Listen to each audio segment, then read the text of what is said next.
বলে একটি মানবিক বাংলাদেশ করবে, কিন্তু সে একটা অমানবিক একটা প্রধান উপদেষ্টা।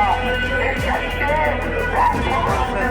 তার অবস্থান আমরা বিরুদ্ধে এই প্রধান উপদেষ্টার তাকে ক্ষমতা থেকে করিয়ে যেন দেওয়া হয় সকল জনগোষ্ঠীর কাছে সেই আহ্বান জানাচ্ছি। সাংবাদিক বন্ধুগণ, আপনারা জানেন এই ডিসেম্বর মাস বিজয়ের মাস, এই মাসে এই পর্যন্ত 5 জনকে এইভাবে সংখ্যালঘু উপদেষ্টা হত্যা করা হয়েছে।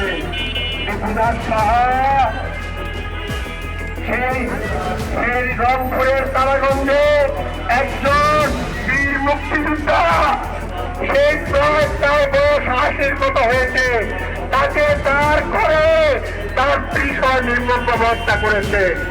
ফরিদপুরে হত্যা করা হয়েছে মৎস্য ব্যবসায়ীকে, দক্ষিণ দিকে ব্যবসা করা হয়েছে স্বর্ণকারকে।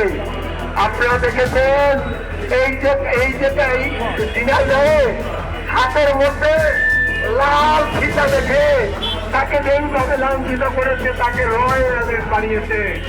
আমরা এই দেশে বসবাস করি, আমরা কি রয়ের আছেন? আমি অবাক হয়ে যাই, সরকার আমার চিৎকার দিতে ইচ্ছা করে। আমি আজকে প্রিয় সাংবাদিকদেরকে বলতে চাই, এই জানুয়ারি